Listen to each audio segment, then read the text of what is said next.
오늘은 지난 시간에 공부했던 내용과 이어서 한 단계 또 업그레이드된 내용을 서로 나누려고 합니다. 상당히 중요한 내용이기 때문에 잘 정리하실 줄 믿습니다. 지난 시간에도 우리 이런 이야기를 했죠. 쓴뿌리가 많은 바울에게 성령님께서 바울을 위해서 탄식하시면서 중보 기도를 해주셨다라는 말씀을 바울의 고백을 통해서 우리가 배웠어요. 그러면 왜 성령님께서 이 바울에게 이런 중보 기도를 하셔야만 하셨을까? 우리의 질문이에요.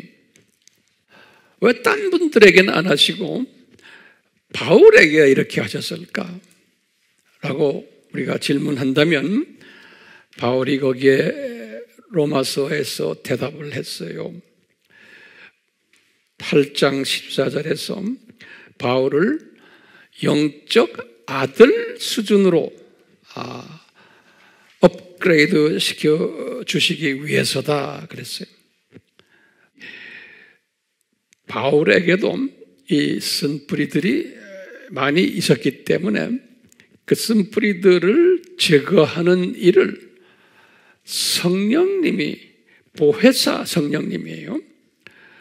이분은 구원을 위한 성령님은 이분 모시고 계셨고, 이제 그 바울의 그 주변에서 지금 역사하시는 보혜사 성령님이에요. 그래서 우리 파라클레토스라고 그랬죠. 파라라는 말은 옆에 같이 계시다는 것입니다. 보혜사 성령님, 요한복음 14장 16절에 그 단어가 나오죠. 우리 다 공부했어요.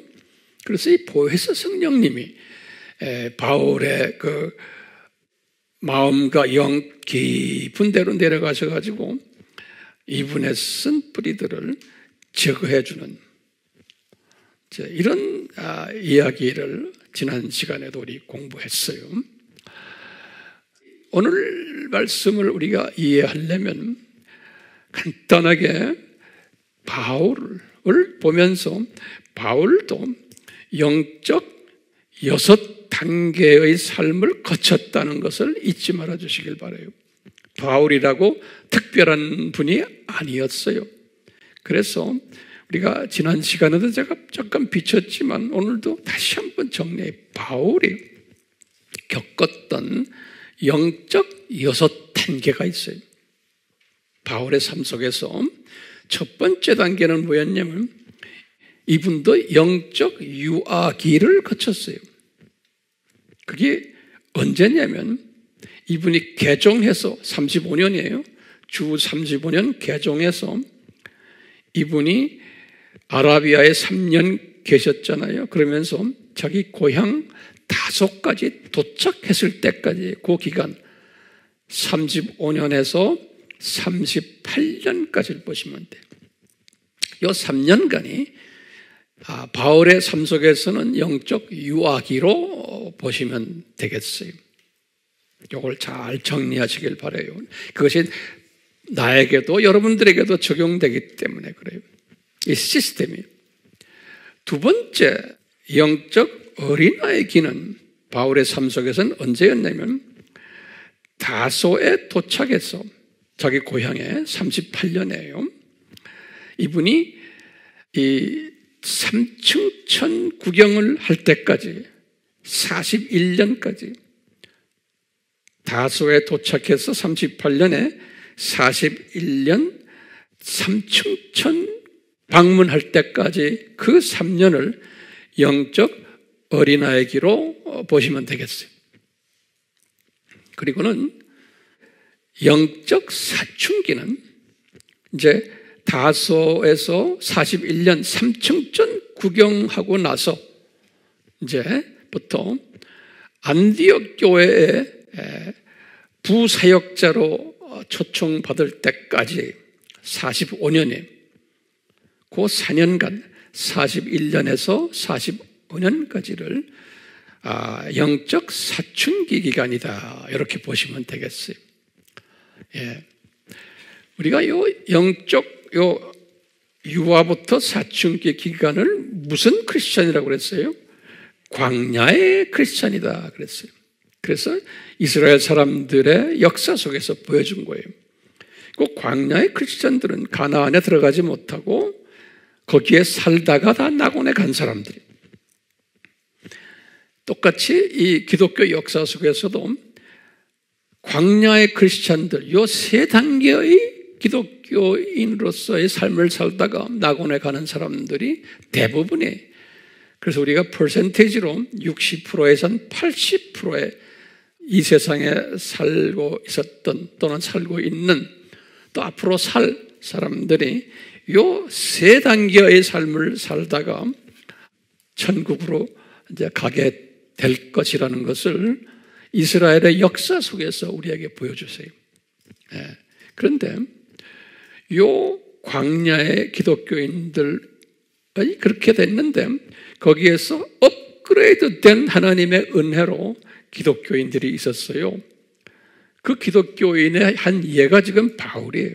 바울은 요 광야의 크리스천 수준에서 끝나지 않고 주님께서 이분을 영적 사춘기에서 벗어나서 이제 영적 청년기로 가나안 크리스천으로 이제 옮기시는, 발전시키시는 모습을 우리가 역사 속에서 볼 수가 있어요. 중요한 개념은 영적 청년이라는 것은, 청년은 군대 가는 나이예요. 군대 가는 나이. 다시 말하면 영적 전투를 하는, 복음을 전하는 내 민족과 타민족에게 이 나이예요. 영적 전투를 하는 나이, 영적 군사가 되는 나이예요. 그래서 보시면 바울이 안디옥 교회 이제 부사역자로 이제 임명을 바꾸는 45년에 이때부터 55년까지 10년간이요. 이 55년은 언젠가면 바울이 에베소에서 두라노손을 이제 완전히 53년에서 55년이 두라노소원 아니에요? 두라노소원을 졸업식 끝나고요. 그리고는 선교사들을 파송시키고 그 학생들 한 100여 명의 학생들을 그 중에 한 30여 명은 로마로 파송한 것 우리 알잖아요. 그러니까 55년이 굉장히 중요한 해요. 그리고는 55년에 이분이 고린도, 지금 에베소에서요, 고린도 전서와 후서를 조술하신 해가 55년이에요. 요 10년이 45년부터 언제까지? 55년까지. 요 10년을 저는 영적 청년기다, 저는 이렇게 보고 있어요. 영적 청년기. 요 청년기를 우리가 보면요, 바울이 상당히 아주 영적 젊음을 가지고 이 청년의 기상으로 앞뒤 보지 않고 전진만 했던, 두려움 없이. 그래서 많은 영토를 점령했던 시기예요.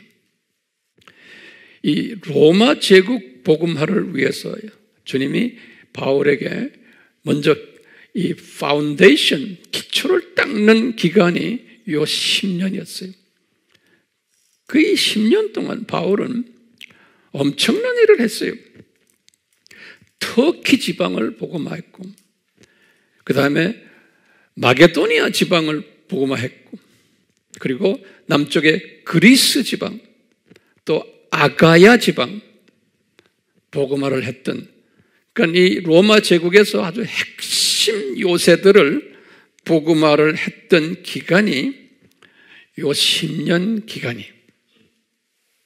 아직 점령할 곳이 많았어요. 그렇지만 아주 중요한 지역을 로마 제국 안에서 복음화를 시켰던 기간이에요. 우리 알다시피 이때 46년에서 48년은 1차 선교 여행을 해서 이렇게 이런 일들을 했어요. 그리고는 49년에 이 1차 선교 여행 끝나고는 예루살렘 총회에 참석했고, 그리고는 갈라디아서를 저술했던 거예요. 아주 엄청난 일들을 시작했던 때예요. 그리고는 50년에서부터 52년은 2차 선교 여행을 하면서 이 터키 지방의 교회들을 개척했던 때, 이 청년 기상을 가지고, 그래서 아시아의 7교회는 말할 것도 없고, 그리고는 또 대륙을 넘어서 마게도니아에 가가지고 빌립보 교회 개척하시고, 데살로니가 교회 개척하시고, 또 밑으로 내려와서 그리스의 수도인 아데네 교회를 개척하시고, 그리고 더 밑으로 내려가서 고린도 교회를 개척하시고, 엄청난 이 교회 개척 사역과 일들을 하면서 51년에 2차 여행 때 데살로니가 전서와 후서도 쓰시고, 그러니까요, 이분이 이 청년기에는 엄청난 일을 많이 했어요. 교회 개척, 지도자들 훈련하는 일, 여러 가지 일들을 많이 했어요. 그리고 또 3차 여행을 한 게 이때예요. 53년에서 57년까지인데 우리는 지금 55년까지를 보고 있어요. 3차 여행 때 이분이 에베소에 가셔가지고 두라노서원을 여셔서 첫 성경학교에, 첫 신학교에, 성서에서 나오는 첫 신학교가 53년에서 55년까지.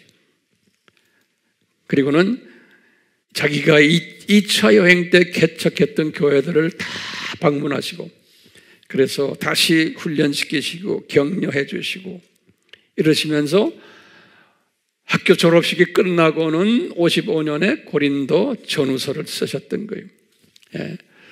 이런 것을 보면요, 이 청년기 때 이분이 교회 개척도 하시고 교사도 하시고 사도 역할도 하시고 저술가 역할도 하시고 신학교 학장도 하시고 신학교 교수도 하시고 신학교를 운영하는 자도 하시고 목회자 훈련시키는 일도 하시고 또 선교기관을 개척하시고 운영하는 일들, 이 청년기간 때 다 했어요.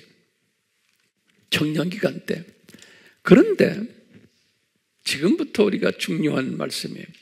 이렇게 하셨는데 이분이 내가 지금 주후 몇 년까지를 지금 이야기해요? 55년까지 이야기하는 거예요. 그렇죠? 자, 이렇게 하시면서 이분이 사역은 엄청나게 했고 사역의 열매도 많이 맺혔는데 이분의 속사람이 이 갈등을 하는 모습을, 이것을 바울이 로마서를 쓰시면서 로마서 7장에서 우리에게 가르쳐 주세요. 이 기간 동안에 본인이 사역을 많이 했지만 나의 속사람의 그 갈등, 그래서 이것이 어디에 기록되어 있어요?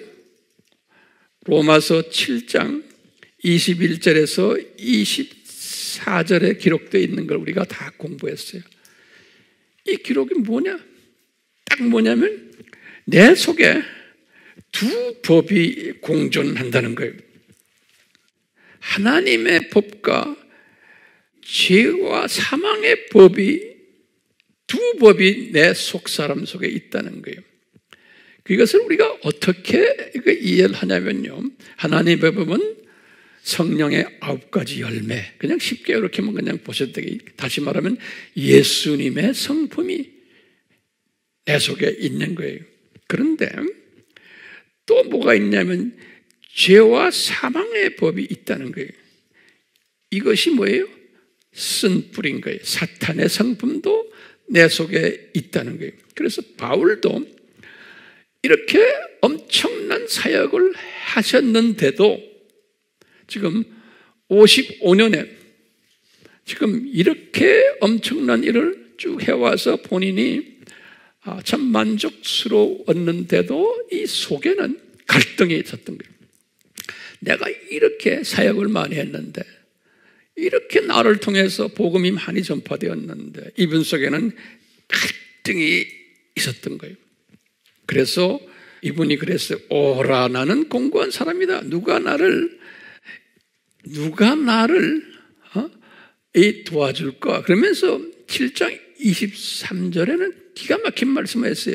로마서 7장 23절에 내가 죄의 법 아래로 나를 사로잡아오는 것을 보는도다. 이 말을 굉장히 중요한 말이에요. 한국말로는 그냥 이렇게 사로잡혀 오는 것을 내가 보는도다 그랬어. 이 말은 뭐냐면요, 영어 성경엔 정확하게 그랬어요. Bringing me into captivity 그랬어요. captivity라는 것은 우리가 이 captivity가 뭐예요? 노예화되는 거예요. 그래서 우리가 이 애굽에서 400년 노예됐다 그럴 때 영어로는 captive라는 뜻이에요. captive for 400 years in Egypt. 그래, captive란 말이. captive 알죠? 여러분들 다 영어. 그래서 다시 말하면 내 속에 있는 이 죄의 사망의 법이, 요놈이 나를 노예화시키는구나. 다시 말하면 이 성령의 법이, 하나님의 법이 맥을 못 쓰시는구나. 그래서 이 두 법이 싸우는데 내 속에서 이 법이 맥을 쓰지 못하시고 이 죄와 사망의 법이 나를 잡아가지고 나를 노예시키는구나. 이것을 고백하는 게 오라 하는 게, 그래서 오호라 고백을 한 거예요. 내가 지금 완전히 노예가 됐구나. 이놈한테. 이놈 시키는 대로 하고 이놈의 생각에 따라서 내가 행동하고 이렇게 사역을 많이 하고 내가 신학대학교 총장까지 됐는데, 그리고 선교기관의 회장님이시고 수없는 제자들이 로마 제국에 깔려 있는데 바울 자체가 지금 이 모습인 거예요. 그래서요, 이 사로잡혀 있다라는 단어가 굉장히 중요한 거예요. 그런데 우리가 8장 27절에 보면 뭐라 그랬냐면, 바울이 이렇게 사로잡혀서 노예화가 됐는데, 누구한테 노예화가 됐어요? 쓴뿌리에게. 죄와 사망의 법에 내가 지금 노예화가 되었는데, 바울이 정확하게 그것이 무언지를 모르셨다 그랬어요. 그것이 구체적으로 하여튼 내 속에 나를 괴롭히는 놈이 있는데, 근데 그걸 아신 분이 누구였느냐? 성령님은 아셨다는 거예요. 그래서 8장 27절에 성령님은 아셔가지고 성령님이 바울을 위해서 중보해 주셨다는 거예요. 그러니까 성령님이, 보혜사 성령님이 바울 속에 들어가서 이 쓴뿌리들을 청소해 주셨다는 거예요. 청소해 주셨다는 거예요. 그러니까 이 청소를 받은 사건을 8장에서 지금 이야기하는 거예요. 그래서 8장에서 바울이 이런 말을 고백해요. 로마 교인들에게 자기의 과거사를 설명하는 거예요, 지금요. 자, 어떻게 설명하냐면, 내가 죄와 사망의 법에서 해방받았단다, 이런 말을 써요. 8장 2절에. 다시 말하면 노예가 됐었는데 성령님이 나를 도와주시는 것 때문에, 쓴뿌리들이 어느 정도 해결되면서 그놈들이 맥을 못 쓰고 이제 성령님이 승리하시는 거예요. 그러다 보니까 바울이 그래, 내가 해방되었단다 이런 말을 썼어요. 근데 이 단어가요, 제가 이제 원어를 가지고 봤어요. 그랬더니요, 제가 항상 말하지만 어떤 때는 특히 동사는 이 헬라 말은 영어나 우리말보다 훨씬 더 예리하게 돼 있어요, 동사가. 그래서 이것은 무슨 동사로 돼 있냐면, 제가 예전에도 한번 설명했는데 이걸 좀 다시 들으세요. 무슨 동사냐면 부정과거라는 동사예요. 부정과거. 부정이라는 건 정해지지 않은 과거라는 거예요. 이 말은 뭐냐면요, 에어리스트라고 그래요. 그건 여러분도 알 필요 없지만 AORIST 그래요. AORIST. 그 헬라 문법 용어예요. 근데 이건 영어에도 이 표현이 없어요. 에어리스트는 무슨 말이냐면 언젠지 모르지만 과거 어느 때예요. 그래서 부정이라는 거예요. 부정 과거라는 거예요. 과거 어느 때에 지금 해방받은 거예요, 이분이. 그런데 이 과거지만 현재에도 계속되고 미래에도 계속된다는 의미가 있을 때 이 부정 과거형을 써요. 굉장히 중요한 개념이에요. 그러니까 바울이 해방되었는데 언제 과거에 해방이 되었는데, 그걸 우리가 더 신학적으로 깊이 보면 창세 전까지 우리가 볼 수 있잖아요. 그렇죠? 예정적 측면에서 바울의 이런 쓴뿌리가 창세 전에 이미 디자인돼 가지고 해방시켜 주신 거예요. 그것이 2000년 전 지금 이때, 지금 이 저수라는 8장 저수라는 이때만이 아니고 계속해서 바울이 이미 해방되어졌다는 거예요. 부정과거형의 의미가 그래요. 그런데 헬라 말은 그냥 과거가 있어요. 그건 과거라면 그냥 과거예요. 그럼 그 다음에 그게 그냥 과거의 어떤 일이에요. 그 다음에 헬라 말은 또 뭐가 있냐면요, 완료형이라고 그래요. 완료형은 뭐냐면 과거에 어떤 일이 있었는데 지금 이 순간에 끝났다는 거예요. 그러면 지금 해방이란 단어를 완료형으로 만약 써놨으면 바울이 57년에 지금 이 말을 했으니까 로마서 8장에 그때 끝나고 그 다음엔 의미가 없는 거예요. 해방 안 된 거예요. 그 후는 이렇게 해석이 되는 거예요. 그렇기 때문에 어느 동사가 중요해요? 부정 과거가 중요한 거예요. 그런데 영어가 문제예요. 영어 문법은 현재 완료형이에요. 현재 완료는 영어는 두 의미가 있죠. 과거에 어떤 일이 일어나는데 지금 끝난 의미도 있고, 현재 완료는 두 의미가 있어요. 이건 그냥 완료형이에요. 그런데 현재 완료에는 영어는 과거에 있는데 지금 끝난 게 아니라 계속되는 의미가 또 있어요. 현재 완료는. 그러니까 이 영어는 요 완료형과 부정 과거형을 혼합을 한 게 영어 현재 완료형이에요. 그래서 우리가 문장을 보고는 앞뒤를 보고서 그 해석을 하는 거예요. 그런데 이 헬라 말은 정확하게 구분해 놨어요. 그렇기 때문에 어떤 성경은 요 지금 해방됐다는 단어를 그냥 과거형으로만 써놨어요. 영어로. 영어 성경들 보면. 근데 그거는 번역을 내가 볼 때 조금 잘못한 것 같아요. 그렇죠? 어떤 성경은 이것을 킹 제임스도 성경 해석을 잘 해놨어요. 근데 NIV는 좀 마음에 안 들어. 어떤 때는 킹 제임스가 마음에 안 들고 어떤 때는 NIV가 마음에 안 들 때 있는데, 그러니까 정확한 성경이 내볼 때는 하나님이 그렇게 의도적으로 하신 것 같아요. 많이 섭렵하라고. 그래서요, 보면은 NIV는 과거형 같이 써놨는데 킹 제임스는 현재 완료형으로 표현했어요. He has made me free 그랬어요.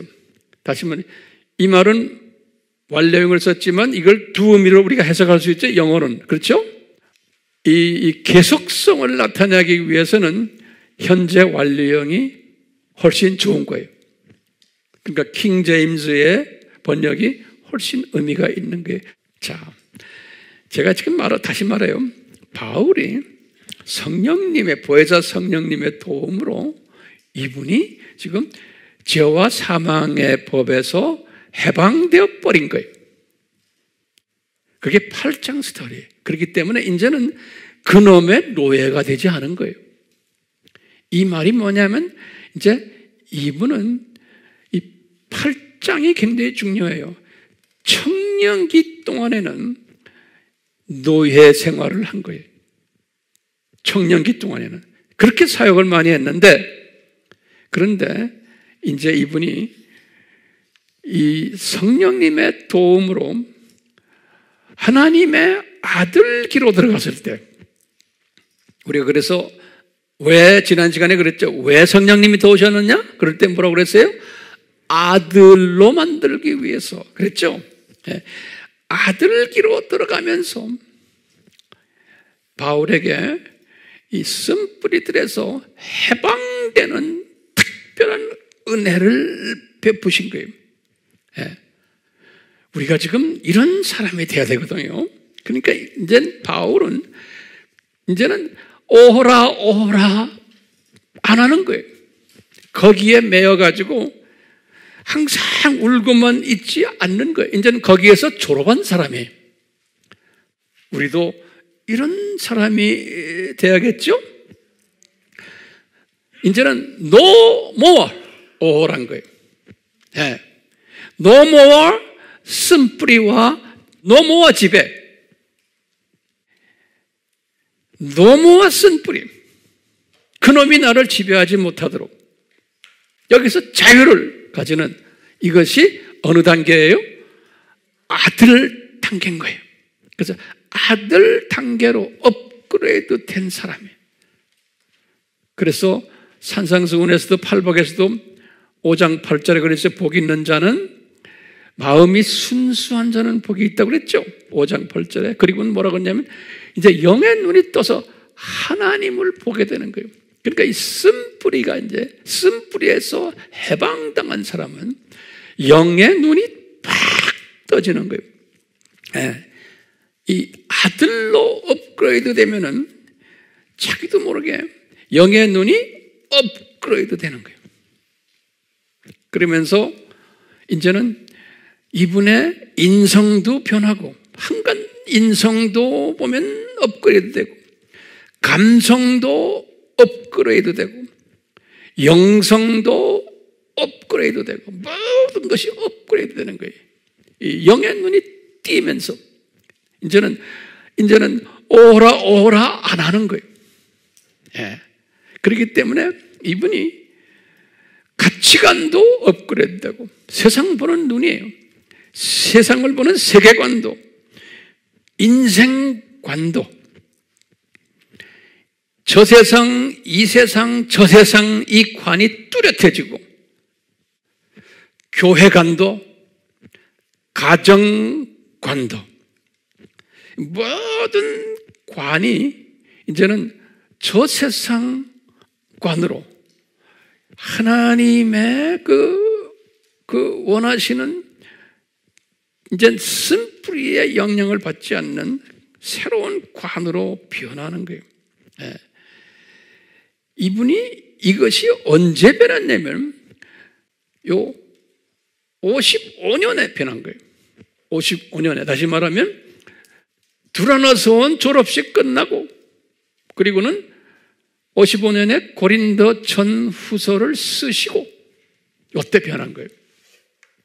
그래서 이 변한 모습을 자기가 이 변한 모습을 이제 로마서에서 이제 로마서 7장에서 우리에게 리뷰 시켜주는 거나 마찬가지예요. 로마서는 57년에 썼잖아요. 이분이 이게 변했기 때문에 로마서를 쓰시는 것은 이거 특별한 깨달음 속에서 쓰신 거예요. 55년에 벌써 하나님의 아들 수준에 들어갔기 때문에 이분은 이제 57년에 로마서를 쓰실 때는 상당한 영적 감각을 가지고 영성을 가지고 쓰신 거예요. 그러니까 우리 알다시피 로마서는 성경 중에 성경인 거예요. 가장 최고 봉오리가 로마서 아니에요? 이유가 있는 거예요. 바울이 가장 영성이 최고봉으로 올라갔을 때. 그러니까 이게 영적 무슨 단계예요? 영적 아들 단계에 들어가서. 그러니까 쓴뿌리가 어느 정도 이제 정리가 돼서 영의 눈이 확 떴을 때 주님께서 로마서를 쓰게 하셨어요. 우리 알다시피 로마서 1장에서부터 8장은 최고봉 교리서 아닙니까? 그리고는 9장에서부터 11장은 최고봉 유대인과 이방인과의 관계를 가르치는 관계서예요. 그리고는 12장에서부터 16장까지는 최고봉 성화에 관한 삶의 지침서예요. 로마서가요. 자, 그러시면서 이제 로마서 8장에서 이 성령님이 이렇게 변화된 바울에게 무엇을 가르쳐 주시냐면 8장 스토리가 뭐냐면 하나님의 주권 사상을 가르쳐 주는 거예요. 바울에게 새로운 깨달음이에요. 바울이. 그러니까 이 말은 뭐냐면요. 바울이 이전까지는 이 하나님의 주권 사상이 그렇게 철저하지를 않았어요. 그렇게 사역을 많이 했는데도 이석에는 이분의 속속에는 이분은 교육 많이 받고 이성주의자였기 때문에 그렇게 사역을 많이 하면서도 약간의 인본주의도 들어있었고 약간의 인간 행위, 인간 자유의지, 인간 노력, 자기의 학벌에 의한, 자기의 지식에 의한, 자기의 모든 이런 것들에 의한 인간 중심적인 100% 은혜가 아니고 이런 마음이 많이 깔려 있었어요, 바울한테. 그런데 이분이 8장을 기록하시면서, 다시 말하면 지금 로마서를 기록하시면서 뭘 새롭게 깨달았냐면 하나님의 주권 사상을 철저하게 깨달은 거예요. 하나님의 주권 사상을. 다시 말하면 우리가 은혜가 아니면은 오직 믿음이 아니면은 우리가 구원이 없고 그것도 하나님의 주권적으로 은혜를 주셔서 그렇다. 그래서 이분이 로마서 1장에서 17절 그 유명한 말씀이 의인은 오직 믿음으로 말미암음이라. 행위가 아니다라는 거예요. 이것을 이분이 그냥 썼는데 로마서에 시작하면서 루터가 이 말씀 때문에 깨져버린 거예요. 루터가 이 말씀 때문에. 자, 그래서 지금 오늘 이 시간에는 제가 간단하게 바울이 깨달았던 하나님의 주권 사상이에요. 이것을 바울이 어떻게 로마서에 기록했네요. 중요한 개념이에요. 하나님의 주권 사상. 새롭게 깨달은 거예요. 그리고는 이제는 완전히 쓴 뿌리에서 완전히 해방당한 바울이 깨달은 거예요.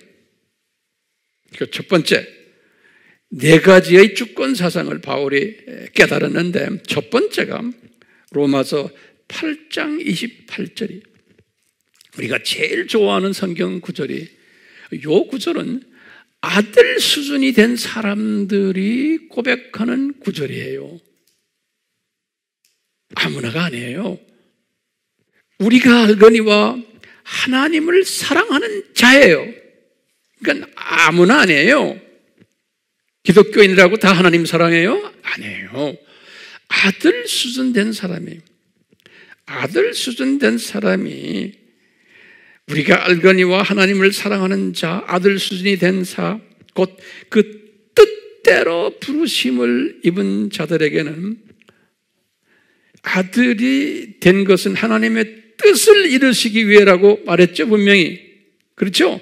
그러니까 하나님의 뜻을 따라서 부르심을 받은 이 아들들에게는 모든 것이 합해서 선을 이루느니라. 바울의 고백이에요. 이 엄청난 고백에 이게 무슨 뜻이에요? 모든 것이라는 게 뭐예요? 모든 것. 이거 잘 우리가 소화해야 돼. 바울은 지금은요, all things, 모든 거라고 그랬어요. 모든 것이 바울의 삶 속에서 이제 일어나고 있는 것들이 과거부터 지금까지 또 앞으로도 나에게도 여러분들에게도 마찬가지. 이것이 이 하나님을 사랑하는 자들은 아하, 이 모든 일들이 하나님의 주권 속에서 이게 지금 일어나는구나. 이분의 디자인 속에서 일어나는구나. 이것을 철저하게 믿는 사람이에요. 그래서 때가 되면 다 하나님의 뜻을 이루기 위해서 선을 이루는구나. 이걸 믿는 사람이에요. 그러니까 엄청난 하나님의 주권 사상이에요. 그러니까 예를 들어서 내가 지금 막 복을 받는 것도 이게 하나님의 주권적인 나에게 허락하신 거구나. 내가 지금 물질에 어려움 당하는 것도 이것도 하나님의 주권 속에서 움직이시는구나. 물질 고생하는 것, 물질 충분히 있는 것도, 건강한 것도, 지금 몸이 아픈 것도, 지금 암에 걸린 것도, 자녀들이 잘 되는 것도, 자녀들이 속 속이는 것도, 우리 교회 목사님이 내 마음에 안 드는 것도, 목사님이 영성이 약한 목사님인 것도, 우리 교회 목사님이 내가 볼 때는 영적 유한데, 영적 어린아이 목사님인데, 이런 교회 다니는 분들도 이게 다 하나님의 주권 속에서 나를 여기에 보내가지고 이 교회에 다니게 하는구나. 모든 것이 합해서 선을 이루는구나. 이 시각을 가지는 사람. 이 말은 다시 말하면 하나님의 주권 속에서 나를 이런 환경으로 만들어놨구나. 주권 속에서 나를 이렇게 어렵게 하시는 거야. 어떤 분들은 좋은 부모를 만나서,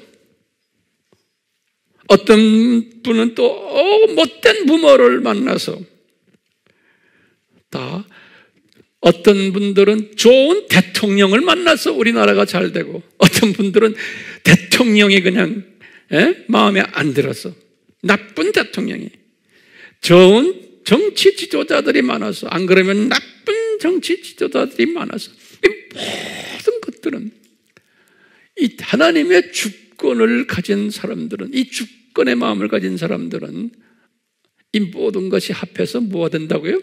선을 이루는구나. 그렇기 때문에 내 라이프부터 시작해서 국가부터, 그다음 전 세계가 지금 어떻게 돌아가는 이 지금 악한 것들이 약동하는 이걸 다 보시면서도 하나님의 디자인 속에서 주님께서 하시는구나. 모든 것이 나중에 합해서 선을 이루겠구나 라는 그 믿음. 바울이 말이죠, 청년 때까지도 이것을 가지지 못했던 거예요. 그렇게 사역을 많이 했는데도 인본주의적인 생각도 있었고, 자기 노력 생각도 있었고, 자기의 어떤 그 이성적인 생각도 있었고, 이게 혼합돼서 왔다 갔다 했던 거예요.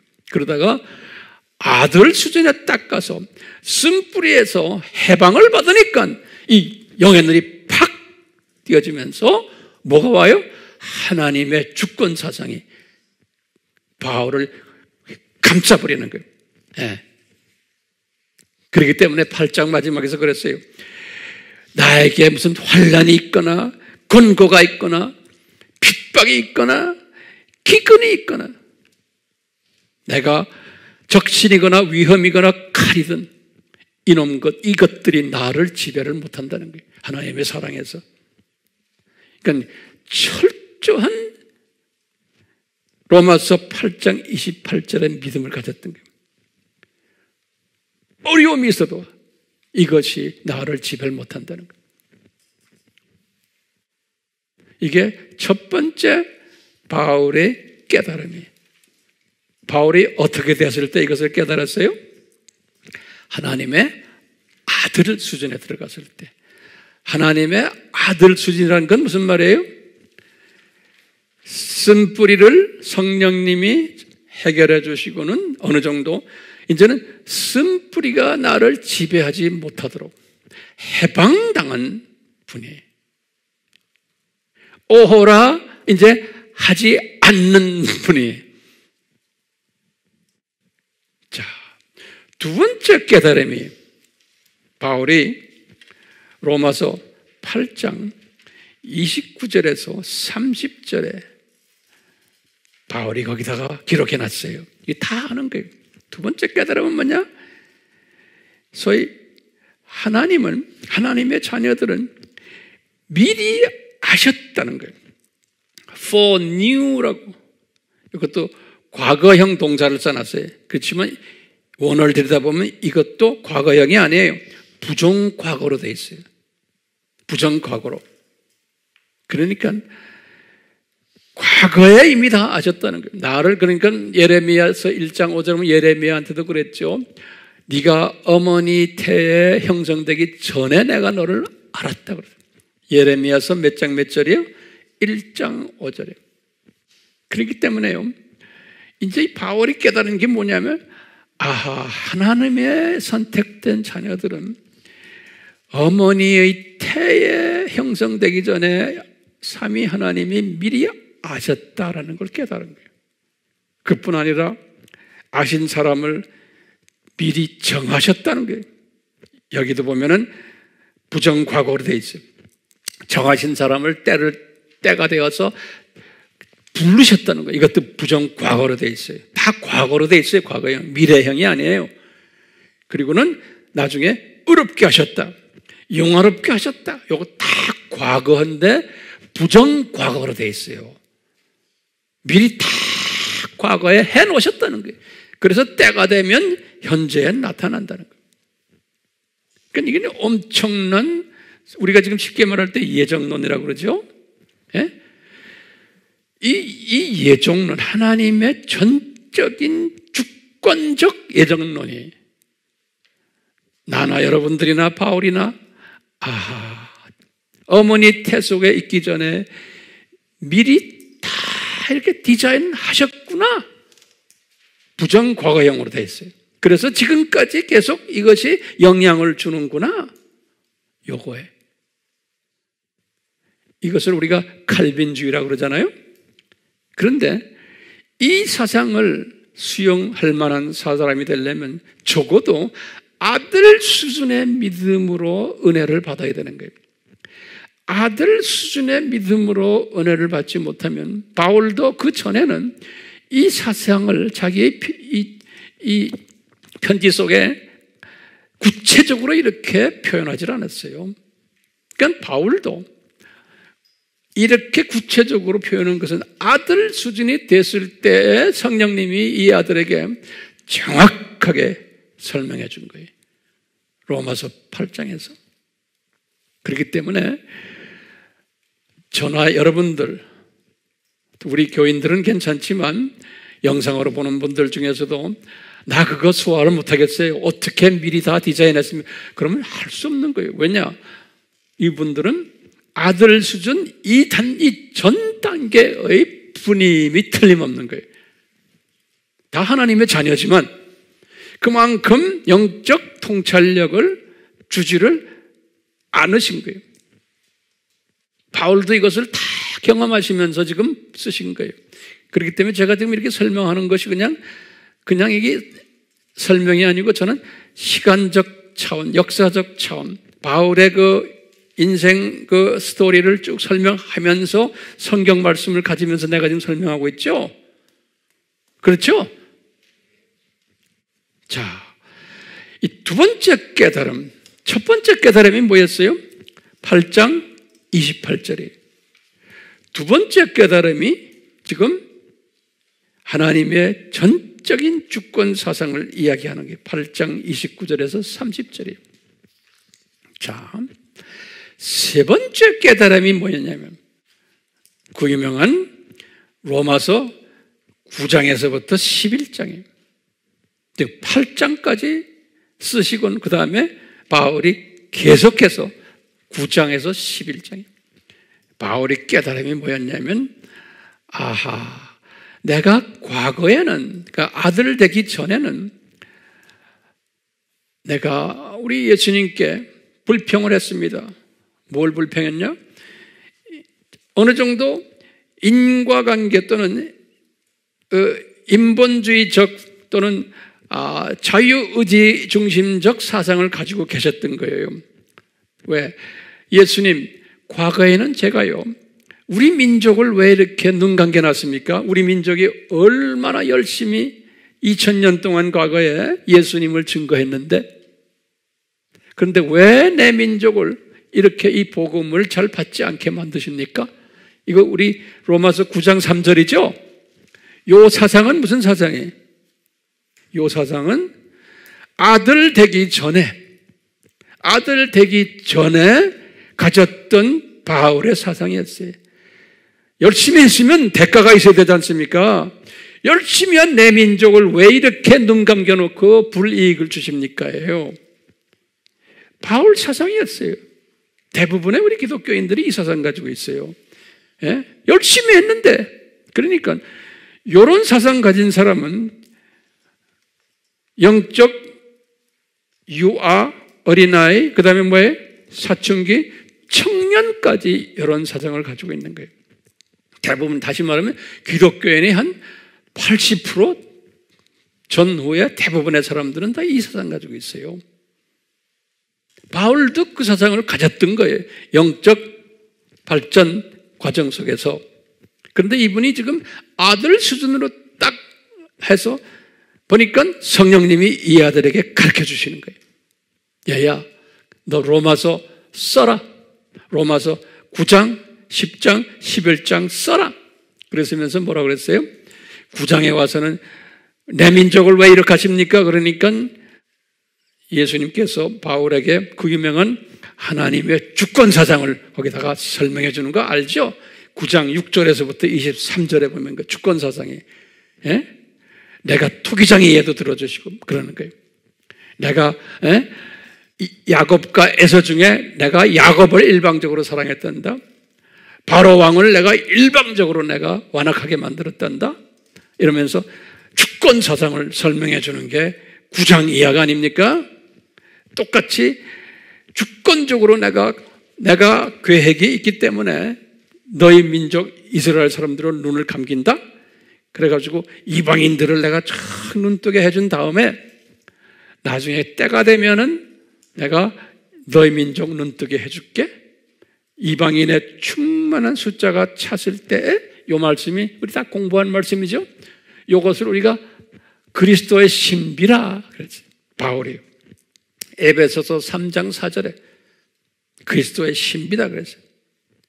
그러니까 이분은 아들 되기 전에는 자기 민족에 대한 의문이 많았고 불평이 있었고 민족애요. 내 민족 이렇게 내가 사랑하는데 왜 내 민족에 이렇게 복음을 안 받습니까?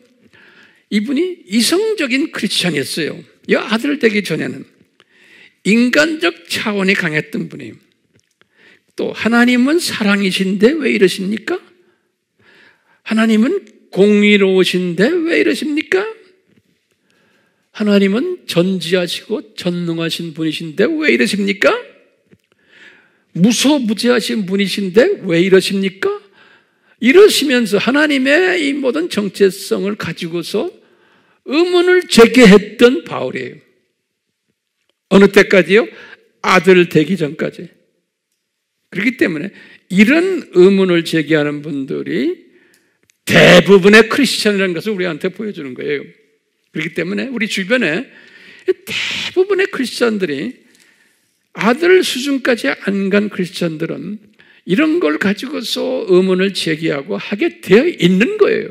그렇기 때문에 그런 의문을 제기하는 분들 주 안에서 안아주고 사랑해주고 그래야 되는 거예요. 그걸 가지고 아무리 설명해도 되는 게 아니에요. 은혜가 임해서 그분 속에 있는 이 쓴뿌리들이, 사탄의 성품들이 은혜에 의해서 어느 정도 씻겨지면서 눈이 떠져야지만, 아들 수준으로 들어와야지만 이것을 소화할 수 있는 거예요. 다시 말하면 하나님의 주권을 인정할 수 있는 거예요. 다시 말하면 인간 모든 역사는, 우리의 모든 개인 역사들은, 전 세계의 역사들은, 교회사들이고 정치사들이고 모든 것은 하나님의 주권 속에서 움직인다는 사실인 거예요. 기가 찬 깨달음이죠? 네? 하나님의 주권 속에서. 다시 말하면, 쉽게 말하면 항상 그래. 우리가 저 세상, 이 세상, 저 세상, 이 도표 우리 항상 우리가 기억하시죠? 그러면서 아하, 하나님의 주권 속에서 이 세상 7,000년을 디자인하셨구나. 하나님의 주권 속에서 이 세상 7,000년을 창조 목적 학교로 하셨구나.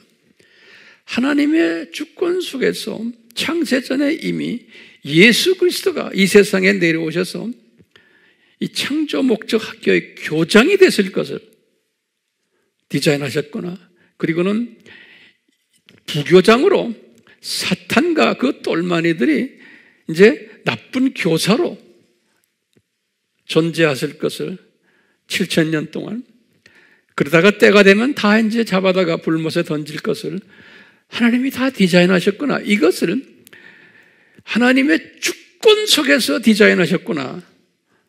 이것을 우리가 보는 사람이 되기를 바라는 거예요. 예, 그러려면 내 속에 오호라 수준에서 벗어나야 되는 거예요. 오호라 수준에서. 자, 마지막 네 번째로 깨달음이 있는 거예요. 바울이, 이건 엄청난 깨달음인 거예요. 네 번째로 로마서 13장, 다 제가 지금 로마서 이야기하는 겁니다. 13장 1절에서 3절이 기가 막힌 걸 또 바울이 깨달은 거예요. 아들이 되니까. 그러면서 로마 교인들에게 이 깨달음을 기록한 것이 지금 로마서 전체예요. 자, 그런데 특히 지금 8장 이후부터 깨달음 중에 지금 네 번째로 13장 1절에서부터 3절이 기가 막힌 걸 깨달은 거예요. 바울이 뭐냐면 이 지금 57년이에요. 지금 이거 쓴 게 그 당시에 로마 제국의 왕이 네로 왕이에요. 네로 왕은 기독교인들을 엄청나게 핍박했던 왕이에요. 네로 왕위 그 연도가 언제예요? 54년에서 68년에. 요거 꼭 기억하셔야 돼요. 이런 연도들을 기억 안 하시면 이 공부가 의미가 없어요. 몇 년에서 몇 년에? 54년에서 68년에. 68년에 이분 죽었죠? 스스로 자살했죠? 바울을 죽이고는 그 뒤를 이어서 자살한 거예요. 68년에. 그러니까요, 54년에 왕위가 돼가지고 그때부터 크리스찬들을 엄청 괴롭혔는데 지금 57년이면 한참 크리스찬들을 괴롭힐 때예요. 이때 바울이 괴롭힘의 아주 중심에 서 있는 사람이에요. 그런데 바울에게 말하는 거예요. 바울아, 지금 이 네로 왕이, 이 로마 제국의 네로 왕이, 이 황제가 내가 임명해서, 내가 정해서 왕된 사람이다.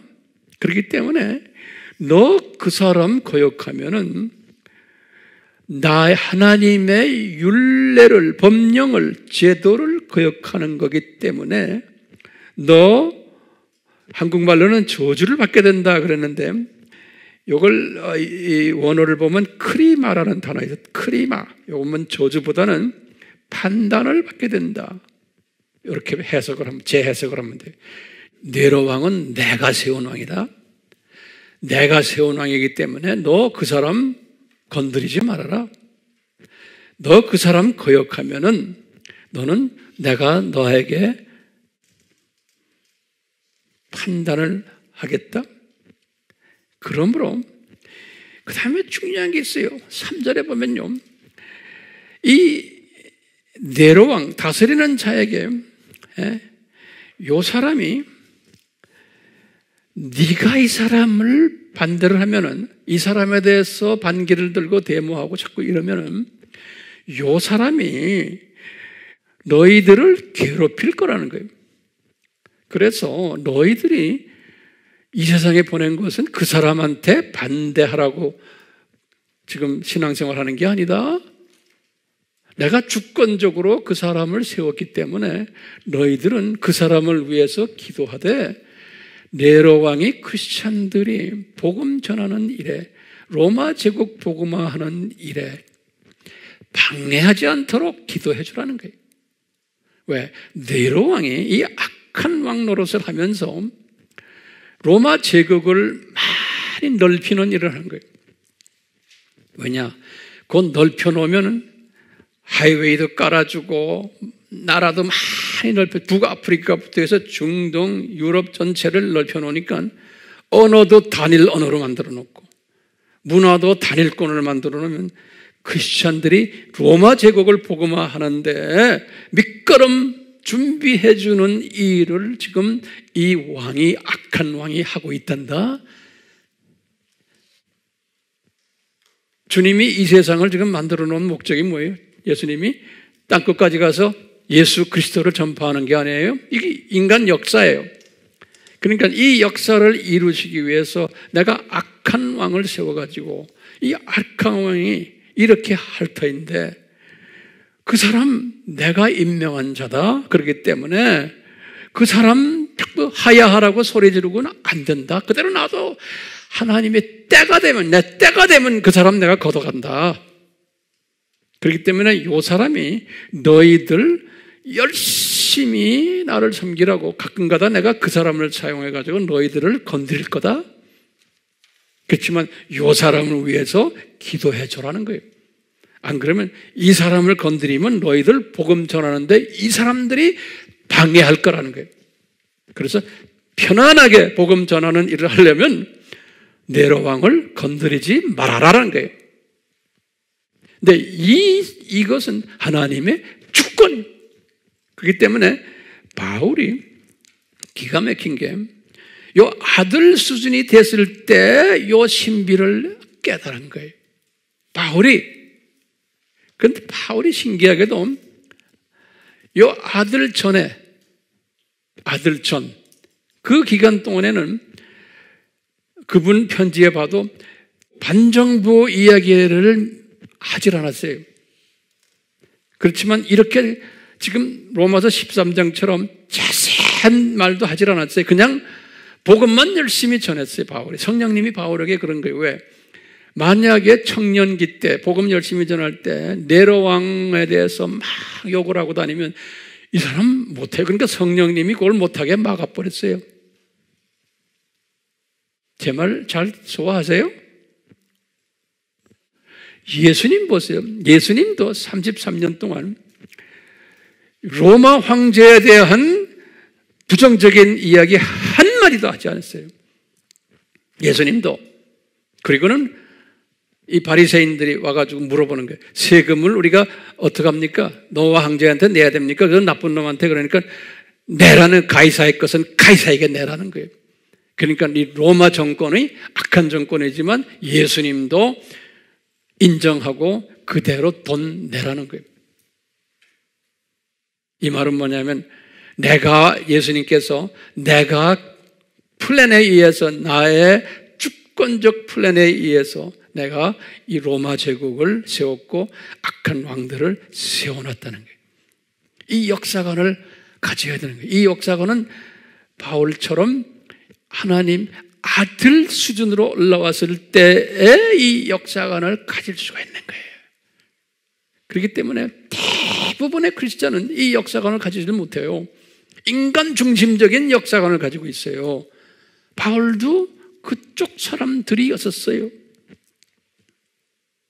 그러니까 제가 지금 오늘 설교하는 것은 소수의 요 아들 수준으로 지금 들어온 은혜로 그분들을 향해서 내가 지금 말씀드리는 거예요.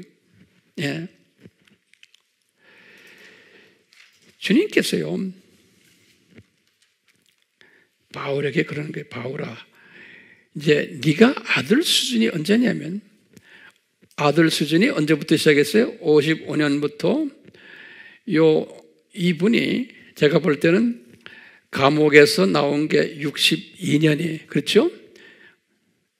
1차 감옥 62년까지 그때를 저는 아들 수준으로 보고 있어요. 그리고는 이제 감옥에서 나와가지고 이제 3차 선교 여행을 할 때예요. 그래서 이제 62년부터 죽에서 68년 죽을 때까지 그 기간은 아버지 기간으로 저는 보고 있어요. 왜냐하면 이 아버지라는 단어를 디모데에게 쓰셨어요. 디모데전서 1장 2절에 디모데야 내가 너의 아버지다. 이 디모데전서는 63년에 쓴 거예요. 그러니까 옥에서 나와서요. 디모데전서는 4차 여행을 다닐 때 그때 디모데에게 이 네로 왕에 대해서 가르쳐 주는 거예요. 63년이니까 63년에 지금 디모데전서가요. 자기 사랑하는 아들에게 가르쳐 주는 거예요. 디모데야, 너 앞으로 이 네로 왕을 잘 알아야 된다. 그러시면서 이 63년은 어떤 해냐면요.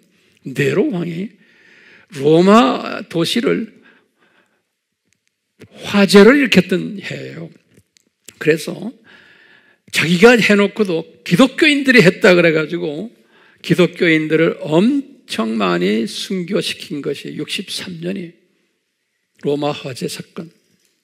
그래서 우리 영화에 코바디시나 이런 데 보면은 사자에게 막 짓밟히고 먹히고 하는 장면 나오죠. 이게 다 이때예요. 예. 이런 상황 속에서 지금 말씀하시는 거예요. 이 영의 아들이 되신 영적으로 아들 수준, 이제는 아버지 수준이 된 바울이 자기 아들에게 말하는 거예요. 디모데전서 2장 1절에서 2절이에요. 가장 중요한 내용들 지금 내가 마지막 결론적으로 지금 말씀드리는 거예요. 요 디모데에게 뭐라 그러시냐면, 디모데야, 지금 2장 1절에서부터 몇 절에 2절에 뭐라고 말하냐면 왕들과 권세 있는 모든 사람을 위하여 너는 간구하고 기도해주고 중보해주고 감사까지 하라는 거예요. 이게 말이 됩니까? 지금 이 로마 지금 이 시티를 완전히 불사르고 기독교인들을 핍박하는 그분에게 그러면서 뭐라 그러냐면요. 바울이 말하는 거예요. 이는 우리가 모든 경건과 청렴한 가운데 평온하고 조용한 생활을 하려 함이라 그러는 거예요. 아까도 제가 말했지만 바울이 그런 거예요. 우리가 이 로마 제국을 복음화하려면은 우리가 지금 4차 여행 떠나면서 만약에 우리가 반기를 들고 네로 왕에게 그러면 바울이 4차 여행을 지금 하려고 하는 게 어디까지 가요? 스페인까지 가는 거예요. 그래가지고 이제 전 로마 제국이요. 저 북쪽 빼놓고 이 지중해 지역을 완전히 복음화하는데 바울을 지금 하나님이 주셨는데 네로 왕을 건드려 놓으면 우리가 이 사역을 못한다는 거예요. 그러니까 디모데도 한 번도 반제국주의 말을 하질 않았고 그런 것을 가르치지를 않았어요. 바보가 돼서 그러는 게 아니에요. 하나님의 주권을 인정했기 때문에 그러는 거예요. 이 하나님의 주권 속에서 로마 제국이 존재하는구나. 그러니까요, 아무리 로마 제국을 우리가 없애려고 해도 로마 제국이 그때부터 시작해서 400년을 더 갔어요. 하나님이 예수님께서 역사의 주인 되시는 예수님이 476년에 로마 제국을 망하게 만들었어요. 그렇게 기독교인들을 엄청나게 핍박하고 죽이고 했는데 왜냐? 하나님의 생각은 이 로마 제국을 넓게 크게 만들어서 나중에 로마 제국 안에서 이제는 때가 되었을 때 로마 카톨릭이 생겨난 거예요. 또 애굽 정교회가 일어난 거예요. 시리아 정교회가 일어났고 그리스 정교회가 일어났고 이 다 로마 제국 안에서 이것을 다 디자인해 놨기 때문에 이 영토를 넓히는 일을 이 악한 왕들이 해야 되기 때문에 그러는 거예요. 그리고 언어도 통일시키고 문화도 통일시키고. 그런데 그 예수님의 마음을 모르고 반정부의 일을 막 해봤으면 어떻게 돼요? 예수님이 반정부 일을 했다고 해서 로마 제국을 없애버려요? 기요 아니요? 대답 좀 하세요. 안 없어요. 절대로 안 없어요. 그건 아들 수준에 전에 있었던 사람은 그렇게 생각할 수 있어요. 우리가 하면은 없앨 수 있다. 우리가 지금 남북 문제도 보세요. 70년을 새벽 기도하고 금식하고 기도원에서 기도하고 북한도 김일성 정권 없애라고 하는데 안 없어지잖아요. 더 심해지잖아요. 왜 그럴까요? 우리 기도가 상달이 안 됐나요? 상달됐죠. 그렇지만 하나님의 때가 아닌 거예요. 왜 저렇게 북쪽을 악하게 하느냐? 제가 볼 때는 남쪽이 주님 앞에 더 가까이 오고 선교 사명을 전하는 이 마지막 때 선교 사명 민족이기 때문에 우리는 이 아픔이 있어야지만, 그리고 북쪽에 있는 약 한 20만 명의 하나님의 자녀들이 그분들의 기도는 절절절절한 거예요. 아주 우리 기도하고 달라요. 이런 사람들이 있게 만들기 위해서 그러는 거예요. 그러니까 북쪽에 우리 NK의 하나님의 자녀들은 특별한 하나님의 자녀들인 거예요. 하나님이 남쪽 우리 민족이 세계 복음을 하는데 사용받기 위해서 북쪽의 기도 그룹들, 하늘에 죽은 미랄들을 북쪽에다가 준비시켜 놓은 거예요. 저는 그걸 믿어요. 그렇기 때문에 이 사명이 끝나기 전에는 남북 통일을 안 시키세요. 아무리 기도해도. 기도는 하게 하세요. 왜? 기도하라고 그랬지만 내가 기도한다고 다 되는 게 아니에요. 기도라는 것은 하나님의 마음과 내 마음을 연합하기 위해서고, 북한 민족을 사랑하는 마음 때문에 하고 내 민족을 사랑하는 마음 때문에 하는 거지, 그것이 하나님의 마음이 될 수가 없어요. 어떤 때는요. 그렇지만 아세요, 이분이. 기도시키세요. 그렇지만 내가 기도가 한다고 해서 다 되나요? 자, 디모데에게 이렇게 말씀하시고는 64년에 디도에게도 똑같이 말하는 거예요. 디도에게도 디도서 1장 4절에 바울이 내 아들아, 그래, 참 아들이란 말을 썼어요. 내 참 아들아. 64년에 지금 4차 여행하는 도중에 디도에게도 똑같은 말씀하시는 거예요.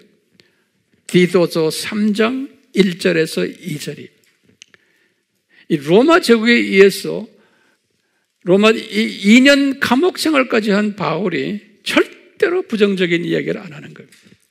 디도에게 또 가르치는 거예요. 3장 1절과 2절을 보면 알 수 있어요.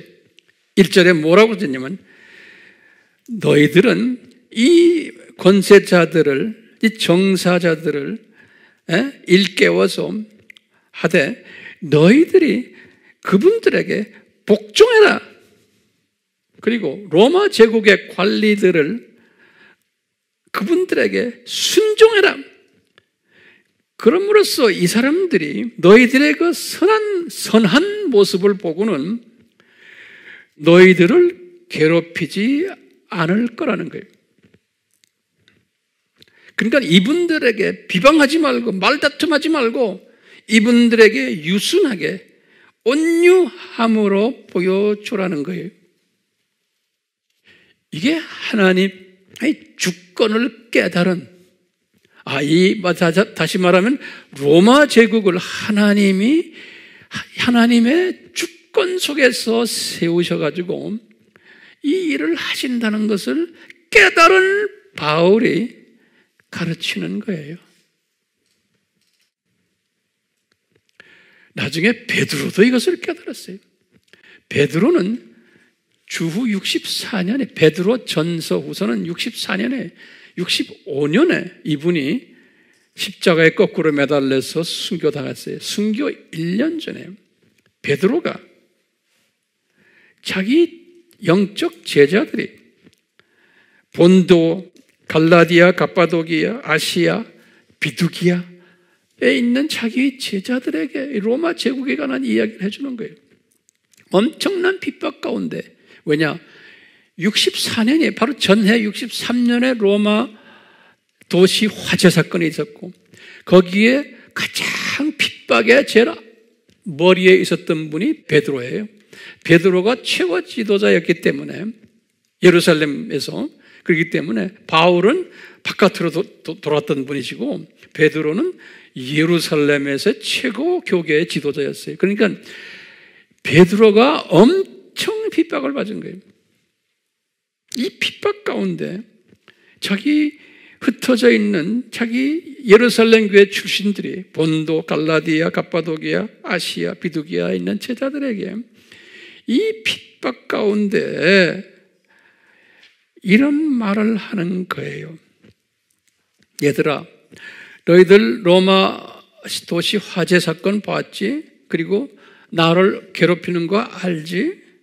내가 1년 후 되면 이제는 순교당할 것까지도 암시해 주면서 이런 핍박 가운데 말해주는 거예요. 이분들에게. 여기 2장 13절에서 17절인데 13절을 보시면 그래요. 기가 막힌 말을 하는 거예요. 베드로도, 이분도 영적 아버지 수준에 올라간 것 같아요. 주를 위하여 그러는 거예요. 그러니까 다시 말하면 네로 왕에게 덤벼들지 않는 것이 예수님을 위한 거라는 거예요. 주를 위하여 인간의 모든 법령에 복종하라는 거예요. 로마 제국의 법령에. 권세 있는 왕에게도 그러면서요. 그냥 왕 했으니까 한국말로는 그렇게 되어 있지만 영어로는 원어는 the king이라고 딱 써 있어요. 더라는 건 무슨 정관사죠? the king은 누구예요? 그 당시에 네로 왕이에요. 네로 왕. 네로 왕에게 the king에게도 복종하라는 거예요. 누구를 위해서? 예수님을 위해서라는 거예요. 주를 위해서. 주라는 건 the Lord, 예수님이에요. 지금 베드로가 말하는 건요, 예수님을 위해서 네로 왕에게 복종하라는 거예요. 왜냐?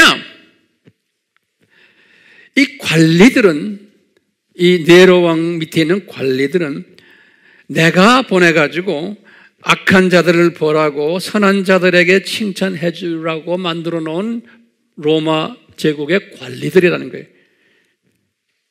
그렇기 때문에 내 뜻이 뭔지 아느냐?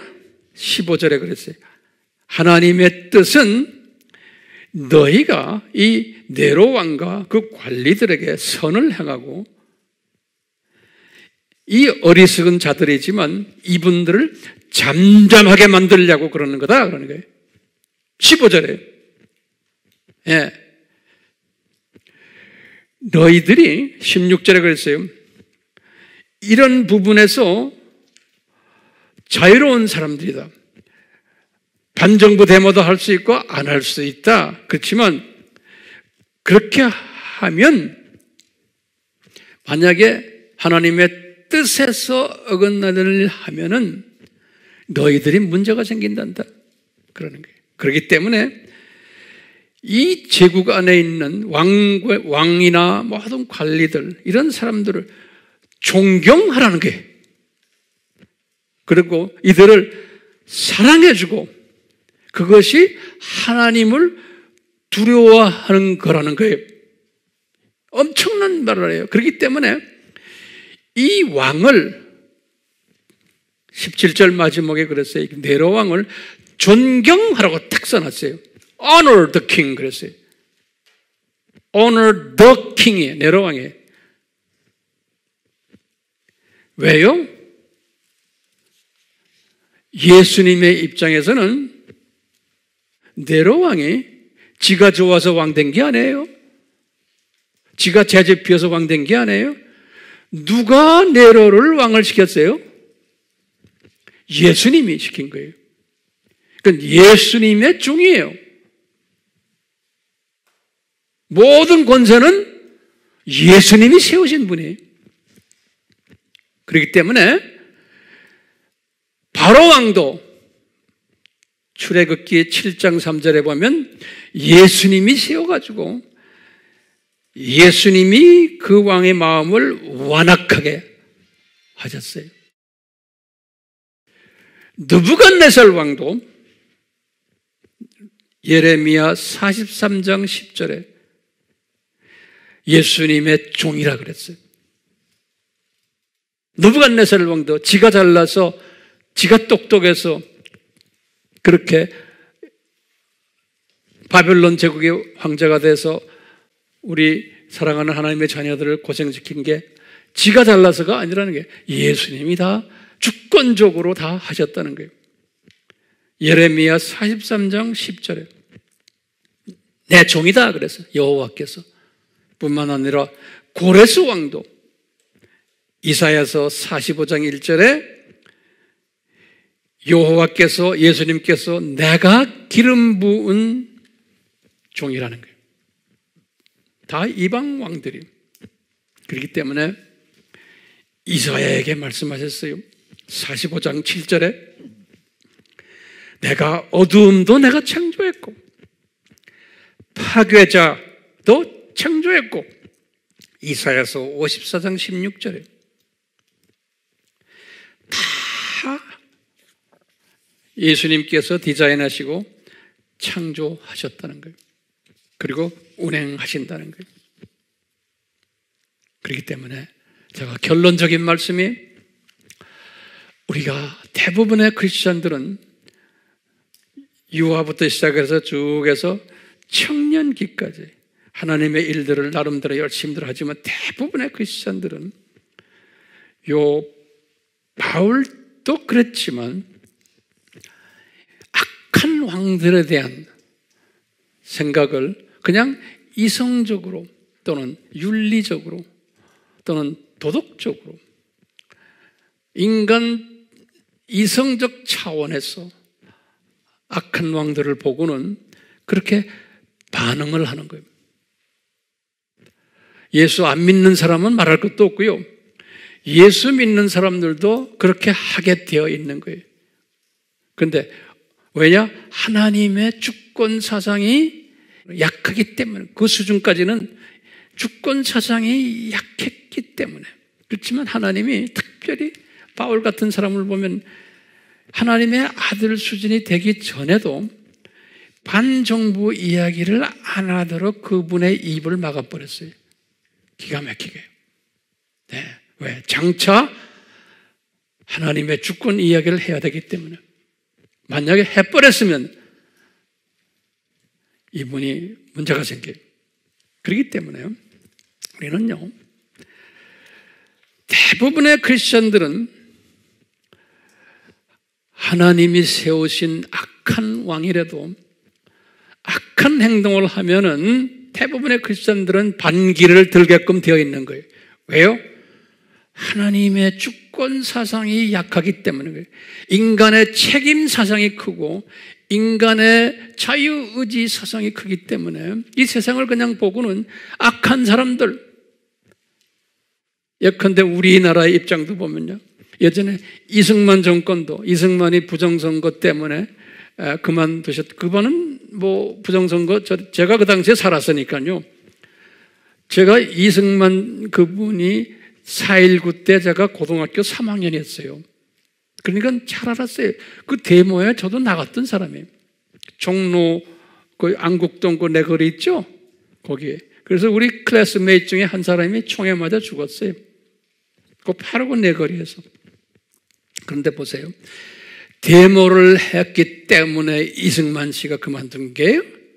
지금 이 주권적인 입장에서는 하나님의 때가 되었기 때문에 그런 거예요. 군사정권 때에 반정부하는 사람들이 열심히 데모했기 때문에 대부분의 사람들은 그렇게 믿고 있지만 하나님의 아들 수준에 온 사람들은, 하나님의 주권을 믿는 사람들은 아하, 하나님의 때가 되어서 그렇다는 거예요. 이건 믿으세요? 믿으셔야 돼. 안 믿어도 괜찮아요. 안 믿는 사람이 대부분이니까. 근데 바울이 깨달은 게 그건 거예요. 똑같아요. 지금 우리나라에 지금 우리 알다시피 이런 일들 일어나고 있잖아요. 그럼 이제 여러분들이 나에게 물어볼 거예요. 황 목사님, 그렇다면 주권적인 사상과 이렇게 보면은 뭐 뒷짐지고 그냥 구경만 하면 되겠네요. 이 수준은 아닌 거예요. 지금 우리나라 정부가 지금 이렇게 뭐 우리 마음에 안 든다고 그래서 그럼 가만히 있나요? 아니에요. 아까 바울이 말한 게 뭐예요? 디모데에게나 디도에게 기도하고 간구해주고 심지어는 이런 일이 있는 것을, 네로 왕이 있는 것을 감사까지 하라고 그랬어요. 똑같아. 우리도요. 이런 정권을 주신 것, 이런 그룹을 주신 것, 주님의 창중에서 주님이 허락하셔서 주셨는데 이분들을 위해서 기도를 하되 이 정권이 복음 전하는 사람들, 교회를 세계 선교하는 일에 방해가 되지 않도록 우리가 기도해 줘야 되는 거예요. 방해가 되지 않도록. 성서적인 거예요. 지금 바울이 지금 말씀하시는 거예요. 그러다가 뒷짐지고 있는 게 우리는 기도해 주는 거예요. 이 사람들, 우리나라의 이 민족의 사명에 방해가 되지 않도록. 그렇지만 때가 되면은 이 악하다고 생각하는, 예를 들어서 비성서적인 이러한 정권을 때가 되면 주님께서 무너뜨리는 거예요. 그리고 또 새 정권이 오는데 그 새 정권이라고 그래서 또 뭐 우리가 원하는 정권이 되는가 아닌가? 그건 우리 몰라요. 왜냐? 주님의 재림 전에는 이 세상이 더 악해지게 되어 있고 어렵게 되어 있기 때문에 큰 기대는 저는 없어요. 모든 게 다 잘 풀리고 잘 되면 성서에서 가르친 거와 반대되는 거예요. 산고가 더 심하게 되어 있다고 그랬잖아요. 그럴 때마다 이 산고가 심할 때마다 우리는 뭐 하라고 그랬어요? 예수님이 말씀했어요. 열심히 추수꾼 역할에 참여하라는 거예요.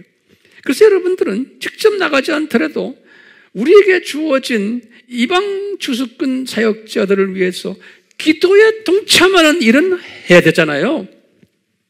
예? 쓸데없는 정치 뭐 이런 거에 관심 두지 마시고 이것은 그냥 놔두시고 왜? 저절로 굴러가게 되어 있는 거예요. 그러니까 우리 광화문 팀들 중에서도 예수님의 주권을 믿는 사람들도 거기 계시겠지만 이 주권을 철저하게 믿는 사람이면 거기에 가지 않는 거예요.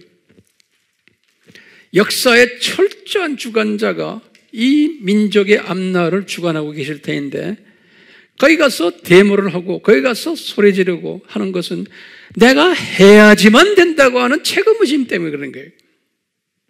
내가 하지 않으면 하나님이 움직이지 않으신다는 그 책임의식 때문에 그러는 거예요. 그것은 대부분의 기독교인들은 그 수준인 거예요. 그런데 영적 아들 수준이 들어가는 이제는 그런 데서 해방을 당하고는요, 하나님의 주권을 철저하게 믿는 사람들이. 그렇기 때문에 우리는 광화문 팀들을 위해서 기도해 줘야 되는 거예요. 저분들 너무 심하게 하지 않도록. 그분들은 그렇게 해야지만 속이 편한 사람들이에요.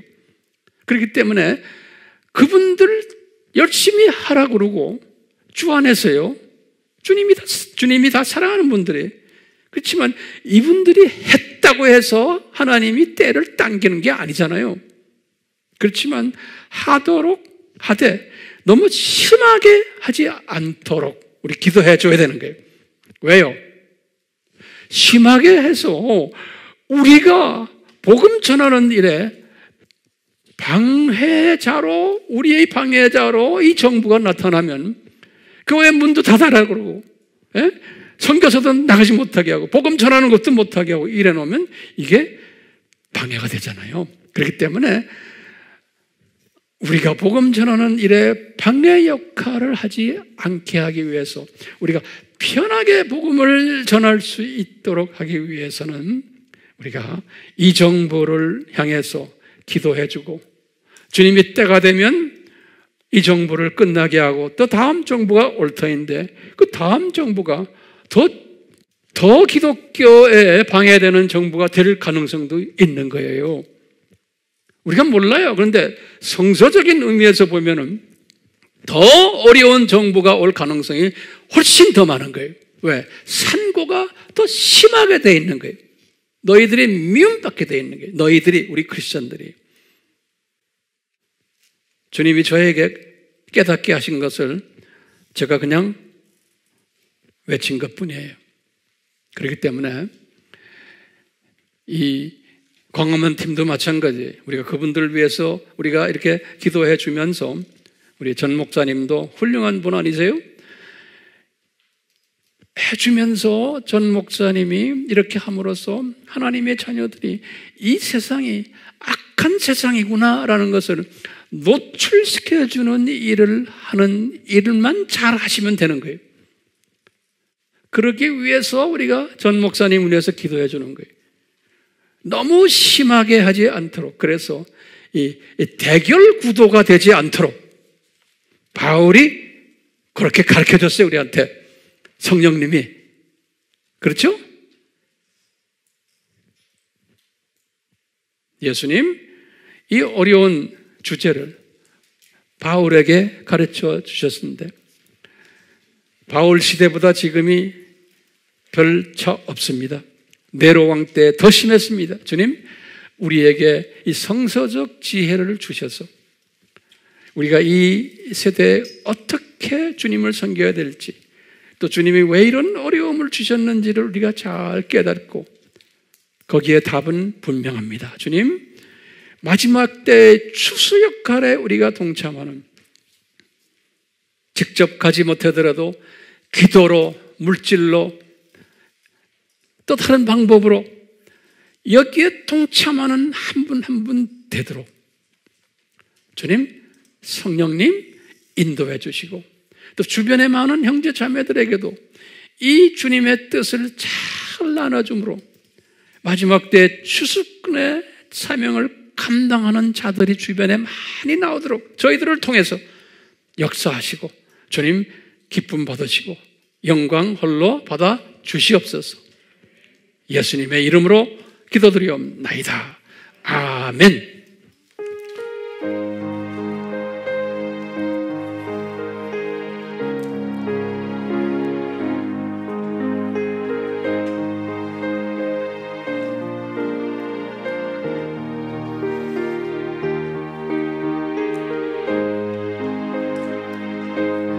우리가 이런 평화를 가지는 이 찬송을 통해서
사랑의 물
내가 주 여러 주님과 함께 있어 내 영혼이 보내시네.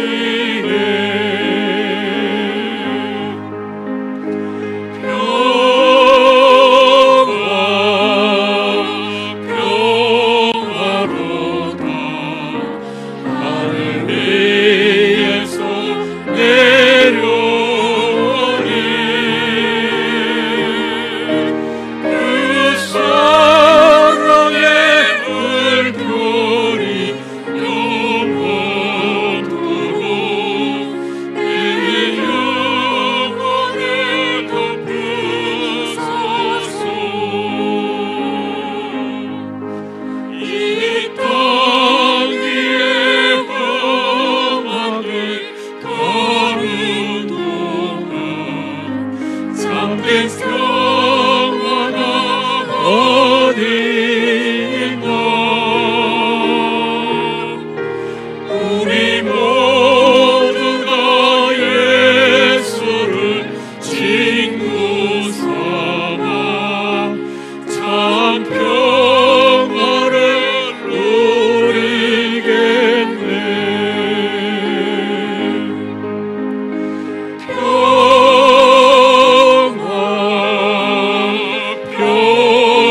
평화로다 하늘 위에서 내려오네.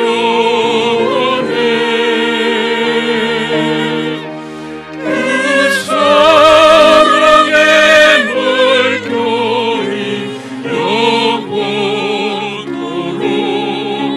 내 영혼을 덮으소서.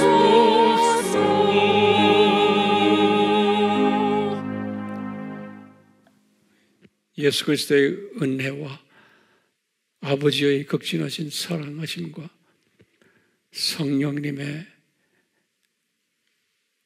하나님의 주권을 깨닫고 인정하는 이 복이 우리를 떠나지 않게 함으로써 어떤 주변에 일어나는 일을 다 보더라도 우리 속에서 주권적으로 역사하시는 하나님의 역사하심을 마음의 평안을 가지고 들여다보는 그러한 복된 자가 되기를, 우리 모두 이런 사람이 되기를 예수님의 이름으로 축원하옵나이다.